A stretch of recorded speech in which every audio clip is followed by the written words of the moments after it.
आप चाहते हो कि मैं अमीर बनूं, एक फार्मूला पकड़ लेना, सवेरे उठकर अपने माता पिता के पैर छूकर आशीर्वाद ले लेना। धनवान भी बनोगे, महान बनोगे, सम्मान भी पाओगे। अपने घर में गम खा लेना, सहन शक्ति रखना और गलती करने वालों को थोड़ा क्षमा भी कर देना। आपके घर में लक्ष्मी की कृपा हो जाएगी।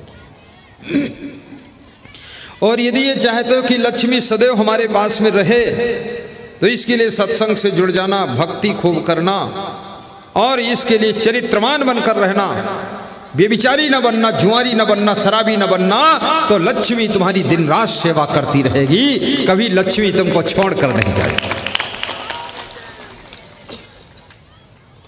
और धन लक्ष्मी कितनी ही घर में हो, यदि तुम्हारी गृह लक्ष्मी खुश नहीं है तो धन लक्ष्मी से सुख नहीं मिलेगा। धन लक्ष्मी से केवल सामान मिलता, सुविधा मिलती है। जब गृह लक्ष्मी खुश होती है, ये नारियां खुश रहती हैं, तब आपको सुख और आनंद की प्राप्ति होती है। इसलिए इन माताओं बहनों को भी खुश रखना, इनको दुखाना मत। कभी ये बोल दें कि हमको 2 साड़ी लेना है तो 3 खरीद देना कि ले ले, एक साथ 3 लपेट के चल। कभी ये बोल दे कि हमको कान का कुंडल चाहिए, अरे बोले क्या फर्क पड़ता है, ले ले 2-2 कुंडल पहन, नीचे पहन फिर ऊपर से पहन, झुमका पहन। नाक की नथुनी मांगे तो इतनी वजन नथुनी दे दो कि नाक ही टपक जाए।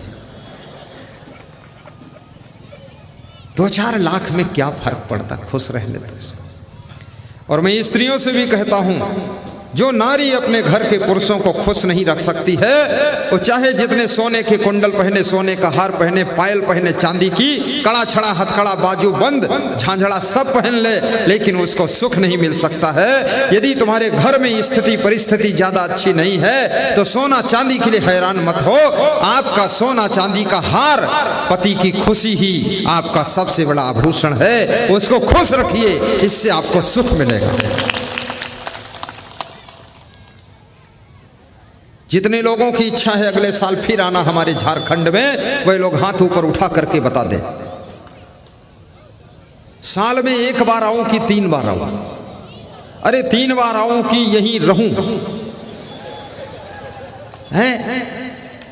झारखंड में क्या मेरे लिए साल भर रोटी नहीं मिलेगी, चावल नहीं मिलेगा, सब्जी नहीं मिलेगी? क्यों नहीं मिलेगी? जरूर मिलेगी। 365 दिन होते हैं, अगर एक एक दिन एक एक घर में भोजन लूं तो यहाँ 10,000 लोग हैं, तो 10,000 दिन के बाद नंबर उस व्यक्ति का आएगा। और 10,000 में आपको पता है, मुझे पता है, मेरे 30 वर्ष निकल जाएंगे, और 30 वर्ष में तो जिंदगी निकल जाएगी, तो सदा रह जाऊं तो क्या फर्क। झारखंड में प्रवचन करता रहूं, बिहार में भी करके आ जाऊं, यहीं से एरोप्लेन में बैठूं तो मध्य प्रदेश चला जाऊं, ये ठीक रहेगा कि नहीं? जिनके मन में इच्छा है कि झारखंड में आश्रम भी बना दो गुरुदेव, कम से कम घोंसला बन जाता है तो चिड़िया दिन भर के बाद शाम को वापस लौटकर वहां आती है तो गीत गाती है, और गीत गाती है तो पड़ोस के लोग सुनते हैं, तो आपका घोंसला आश्रम बन जाएगा। तो आप कम से कम कभी कभी लौट कर आओगे, तो आप प्रवचन के गीत गाओगे, तो झारखंड के लोग सुन करके आनंद पाएंगे। सबकी इच्छा है कि आश्रम बना दो छोटा मोटा, है इच्छा, तो इच्छा ऐसे थोड़े पूरी होती। दोनों हाथ उठाकर ऊपर ताली बजानी पड़ती, ऐसे बजा दो। आश्रम एक झटके में बन जाएगा। कैसे बनेगा? जैसे बनेगा तैसे बनेगा, लेकिन बनेगा।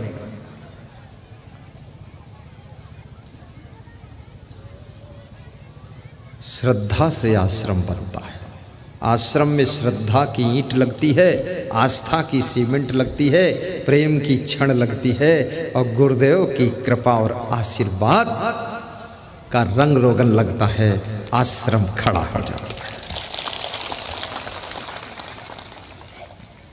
मुझे लगता है बनेगा जरूर, क्योंकि यहां मुझे प्रेम बहुत मिला है। तुम्हें अच्छा लगा हो न लगा हो मेरे आने से, लेकिन तुम्हारे से मैं मिला हूं ना, मुझे बहुत अच्छा लगा है। हालांकि ये महिलाएं कोई हमसे बात तो नहीं कर पाती क्योंकि यहाँ की भाषा बोलती ओड़ो ओड़ो बोड़ो ओड़ो तो मैं समझता नहीं हूँ, लेकिन फिर भी आप खुश होते हो ना, हमें अच्छा लगता है। और मिलन तो जानते हो कैसे होता है, नज़र से नज़र ने मुलाकात कर ली, नज़र से नज़र ने मुलाकात कर ली और रहे दोनों खामोश मगर बात कर ली, मगर बात कर ली। हमारी आपकी नज़र से नज़र की मुलाकात हुई है, न तुमने हमसे बात किया न हमने तुमसे बात किया, लेकिन फिर भी इशारों में बात हो गई है। तुम भी समझ गए, हम भी समझ गए और दोनों का प्रेम हो गया है। धन्यवाद है आपको। और ये गीत याद रखना कि प्रेम की गंगा बहाते चलो, ज्योति से ज्योति जलाते चलो।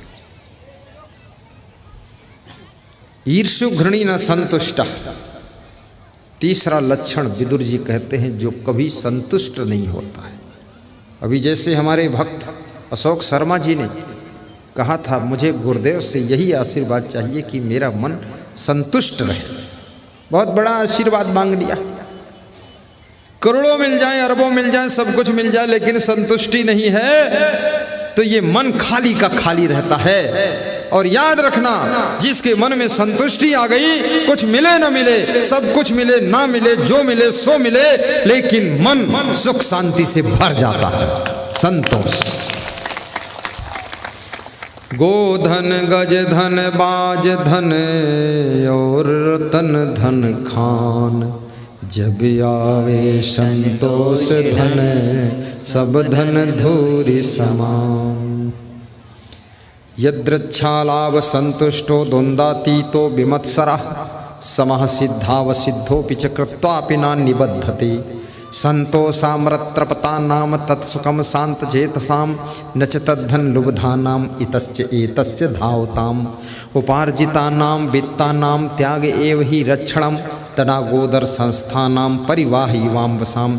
सांतुल्यम तपो नास्ति न संतोषात् परम सुखम, न तृष्णाया परो व्याधि न च धर्मो दया समा।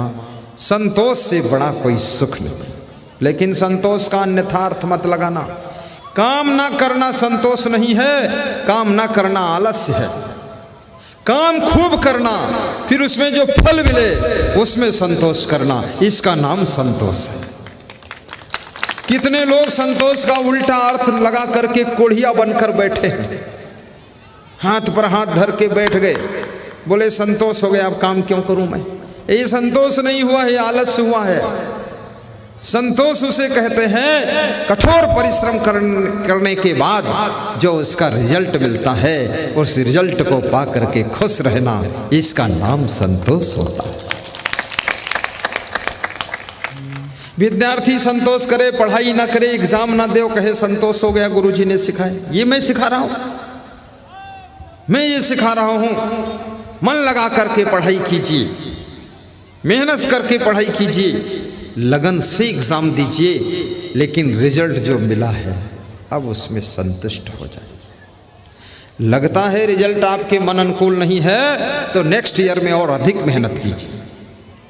अतिशय रगड़ करे जो कोई अनल प्रकट चंदन से होई, रगड़ी मारो तुम। मेरे साथ में एक विद्यार्थी पढ़ता था, पढ़ने में कमजोर था, बुद्धि कम थी, तो बोलता था मैं कस के रगड़ी मारा हूँ। तो मैं तो साधु हो गया। साधु होने के बाद वो मिला, मैंने कहा क्या कर रहे हो? संतोष, उसका नाम भी संतोष था। बोला संतोष हूँ, संतोष कर रहा हूँ, और क्या करूँ। तो हमने कहा क्या है अभी? बोले इंजीनियर हो गया गुरुदेव। आप तो गुरुदेव हो गए, हम इंजीनियर हो गए। तो हमने कहा फिर? बोले ट्यूशन पढ़ने जा रहा हूँ। इंग्लिश आती नहीं हो, इंजीनियरिंग में इंग्लिश वहाँ जरूरत, तो ट्यूशन पढ़ पढ़ के इंजीनियरिंग कर रहा हूँ, नौकरी। तो हमने कहा सफल हो जाओगे? बोले अतिशय रगड़ करूँगा। रगड़ी मार कर वो इंजीनियर हो गया। आप तो बहुत बुद्धिमान हो, ये बेटियां बहुत बुद्धिमान हैं, ये बेटे भी बहुत बुद्धिमान हैं। खूब रगड़ी मारो, मोबाइल के आकर्षण में मत फंसो, फैशन के आकर्षण में मत फंसो, मनोरंजन में मत फंसो, खेल कूद में टाइम बर्बाद मत करो, गुस्सा ना करो, माता पिता की बात मानो, उनसे नाराज मत हो, मुंह मत फुलाओ, गल फुलवा मत बनो।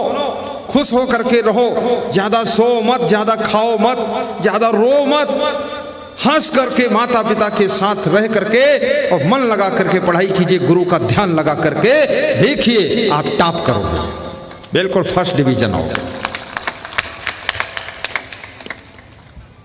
ईर्ष्यो घृणी न संतुष्टा क्रोधो नित्य संकिता। चौथा लक्षण, जिसको क्रोध बहुत आता है वो हमेशा दुखी रहता है, क्रोधी स्वभाव का व्यक्ति। तुम्हारे अनुकूल सदैव सब कुछ नहीं हो सकता है, तुम क्रोध करो चाहे विरोध करो, सब अनुकूल नहीं होता है, इसलिए क्रोध नहीं करना चाहिए। गम खा लीजिए, थोड़ा सहनशीलता रखिए। नित्य संकिता है, और जो व्यक्ति सदैव शंका में रहता, किसी के ऊपर संदेह नहीं करता ही रहता, विश्वास करता ही नहीं है, वो समझता मैं ही ईमानदार हूं, बाकी सब बेईमान भरे। ये बात भी गलत है, तुमसे भी अधिक ईमानदार लोग हैं। हमारे साथ में ऐसे ऐसे साधु है, बिल्कुल मेरी 2 कॉपी है ईमानदारी में। अपने बाप को भी 1 रुपया देगा तो शाम को हिसाब लेगा, मेरे को भी कभी कभी देता है 1000 रुपया, क्योंकि सब डिब्बों में ताला लगा है, मुझे मिलने वाला नहीं। तो मैं उससे मांगता हूँ, एरोप्लेन से जा रहा हूँ 2000 दे देना। जब लौट के आता हूँ तो कहता हूँ 2000 का हिसाब बताइए। तो मैं कहता हूँ पूरा पूरा रखा है, हमने खर्च ही नहीं किया, ले लीजिए। मुझे भी हिसाब देना पड़ता है, पड़ता नहीं है, मैं देता हूँ खुशी से,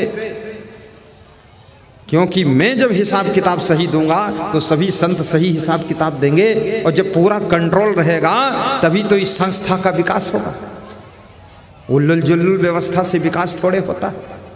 तो मैं ये क्या बताना चाहता हूं, आपके घर में भी आपसे ज्यादा कई लोगों में कई गुण होते हैं, उन गुणों को महत्व दीजिए, अभिमान न कीजिए, और उन लोगों को क्षमा भी कीजिए और उन पर विश्वास भी कीजिए। वह लोग तुम्हारे घर का उत्थान करेंगे, मेहनत करेंगे। ईर्ष्यो घृणी न संतुष्टा क्रोधनो नित्य संकिता पर भाग्य जीवी चा खड़े नित्य दुखिता। और जो दूसरे के कमाई पर जिंदा रहना चाहता, खुद काम नहीं करना चाहता है, वो आलसी व्यक्ति भी सदैव दुखी रहता है। और सुखी कौन होता? अर्थागमो नित्यम अरोगिता चा प्रिया चा भार्या प्रियवादिनी चा वत्स पुत्रो अर्थकरी च विद्या खड़जीव लोक सुखानि राजन। जिसके घर में नित्य आर्थिक आमदनी का स्रोत है, जिसके घर के लोग स्वस्थ रहते हैं। तीसरा लक्षण, जिस घर की स्त्रियां प्रेम से बोलती हैं। चौथा लक्षण, जिस घर की स्त्रियां हंस करके सब काम करती हैं, जिनका स्वभाव सुंदर है। पांचवा लक्षण, जिनके पुत्र आज्ञाकारी हैं। छठा लक्षण, जिनके घर के सभी सदस्य कलाकार हैं, गुणवान हैं, मेहनती हैं और धन कमाने की कला सबको मालूम है, उस घर में सुख निवास करता है। आपके घर में सभी कलाकार जन्म लें। आज मैं इस झारखंड की धरती पर दुमका जिले के सभी श्रोताओं को, अन्य जिलों से पधारे हुए श्रोताओं को धन्यवाद देता हूं, और व्यास गादी उनको भी धन्यवाद देती है जिन्होंने हरिद्वार कुंभ मेला के भंडारा के लिए 50,000 तीर्थयात्रियों के भोजन भंडारा के लिए चावल दान का संकल्प लिया है। आपके यहाँ जो भी गेहूं होता है तो गेहूं, और चावल होता है तो चावल, 1 कुंटल 2 कुंटल आधा कुंटल चावल आपके यहाँ का पकना चाहिए। वहाँ चावल और रोटी और पूड़ी। हरिद्वार में 50,000 लोग डेली भोजन करेंगे, कम से कम 10 लाख लोगों का भंडारा वहाँ चलेगा, जिसके लिए आपके अन्नदान को मैं धन्यवाद देता हूँ, आपके सहयोग को धन्यवाद देता हूँ। दिल खोल करके वहाँ कार्यालय में लिखवाइए। मई महीने में गाड़ी आएगी और आपके द्वार से अन्न उठा कर ले जाएगी। यहाँ पर भी लिखवाइए, दिल खोल करके।